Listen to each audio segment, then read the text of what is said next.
Welcome to Coruzant Technologies, home of the Digital Executive Podcast. Welcome to the Digital Executive. Today's guest is Ron Gura. Ron is a technology entrepreneur who has brought his love for developing empowering products to startups and major international corporations alike. As Senior Vice President at WeWork, Ron started and oversaw a global R&D center of 250 team members responsible for the tools and systems that helped the company scale operationally. Previously, Ron served as an entrepreneur in residence at Aleph, a $550 million early-stage venture capital fund. Prior to that, Ron served as the product director and GM at eBay, leading its business incubation organization. Ron joined eBay as a result of the 2011 acquisition of the Gifts Project, a social commerce startup where he served as co-founder and CEO. Well, good afternoon, Ron. Welcome to the show. Good afternoon. Great to be here. Thank you. Awesome. Ron, I appreciate it. And I know that you're about 8 or 9 hours ahead of us. You're in the great country of Israel. And so I appreciate you jumping on and getting together for this particular podcast. So Ron, we're going to jump right into the questions here. Let's talk about your career a little bit. And you've got quite the career in technology as a serial entrepreneur and now the co-founder and CEO of Empathy. Could you share with our audience the secret to your career growth and what inspires you? Well, thank you for that. I think if I try to sum it up to one word, I'd say curiosity. One of those annoying kids is asking way too many questions and walking around trying to figure things out and really understand what's driving what and why. I think for me, what's working relatively well in the last decade or so in my short career was always that curiosity and trying to understand how can we challenge things, a healthy debate culture, and lots of questions.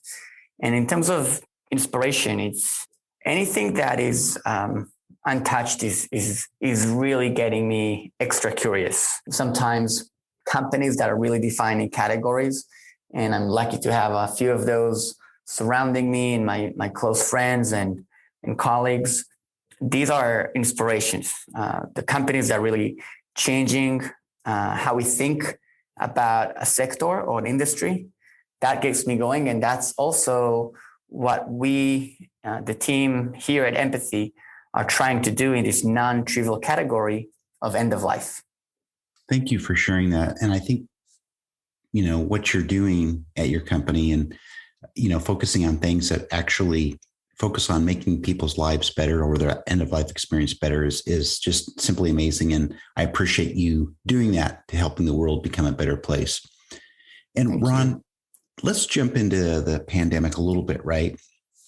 So we know we had this lockdown and we're still kind of, under some guidance, right, from the medical community. But now that the pandemic hopefully is going to lift at some point, what's your plans for business growth going forward? And will it be any different than it was during the lockdown? So when we started a company that is focused on offering relief and giving people an ability to lessen the burden for their loved ones, it wasn't around the pandemic, obviously. Loss wasn't foreign to me. But when I started to actively learn about grief and loss and bereavement, so much was just illuminated.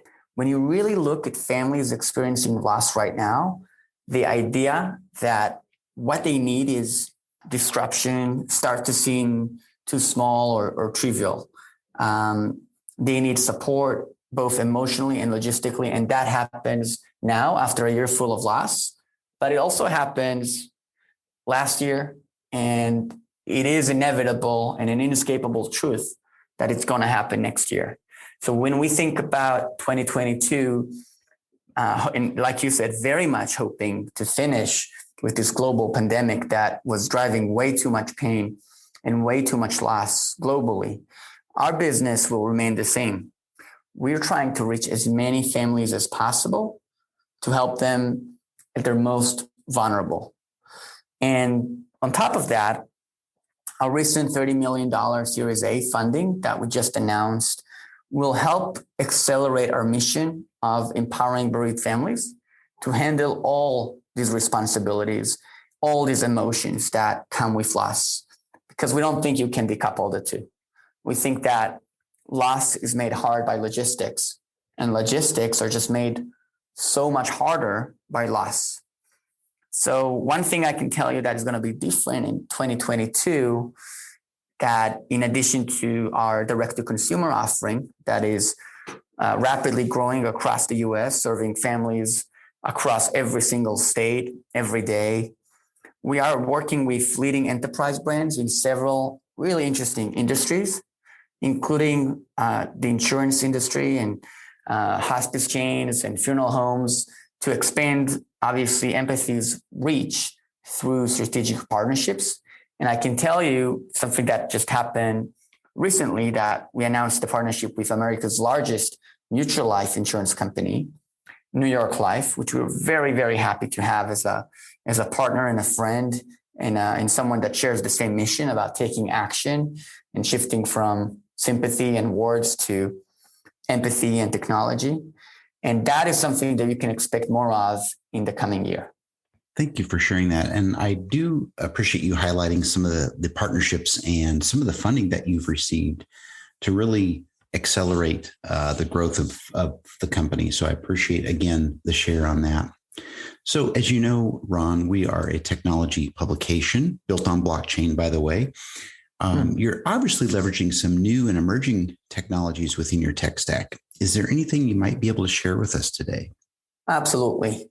Well, first off, when you look at this consumer sector, when you think about the end-of-life industry as a market and a use case, and not just as a need, you can say it has been largely untouched by technology, by innovation.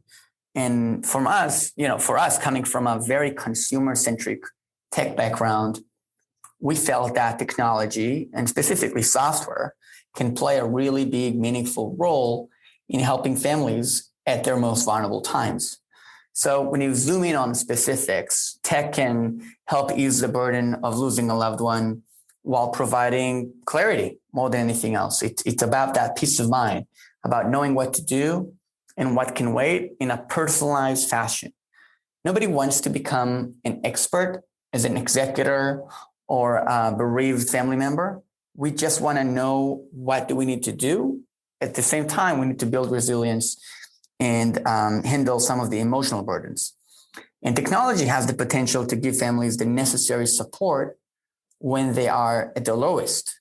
So there are just things that technology excels at, like navigating logistics and keeping documents secured and collaborating with others and integrating with vendors. These are things that we use technology for day in and day out. You probably have, 5, 6 apps on your phone right now to just get a pizza tonight, but there's nothing that can help you with probate. Nobody built the headspace for grief, and nobody built the TurboTax for estate settlement and estate administration. And that's what we're doing with technology. In a way, it's taking existing digital modules and software mindsets, coupling those with design and product talent, and building user experiences that we already know and love in every other consumer sector, but putting them together with this untouched need of end-of-life support. Thank you again. And that's awesome how you've put that together. The last thing that anybody wants to do is try to think about what's the next thing I need to do right now in the middle of a loss. And I think everybody here has been through that, and it is a difficult time. So thank you for sharing. And Ron, last question here. Can you share something from your career experience that might be helpful for those looking to grow their career in either tech or entrepreneurship? Well, I'd say a few things that helped me personally. I hope that can help your audience as well. Is just a really relentless focus on scheduling and hiring. So scheduling in terms of, if it's not on your calendar, you'll never get to it. Schedule everything that matters to you. That's my first advice. And that means personal. That means professional. The calendar needs to be for me at least, the go-to place. And because time is just, almost scarce resource and we don't get time back. So if you really want to do something, commit to the time frame, put it on the calendar and get to it. Second thing I'll say is specifically in technology companies that needs to be moving. You cannot be walking. You have to run or you sink. Very often that is overlapped and very much aligned with talent acquisition and rapid growth in terms of the talent base and just the team size. So I say, if you're not spending 50% of your time as a leader, as a founder on team building and recruitment specifically, I think my 2 cents, you're doing it just all wrong. Ron, thank you for sharing that. And you're absolutely right. I think the most important asset around your company or your organization is your people.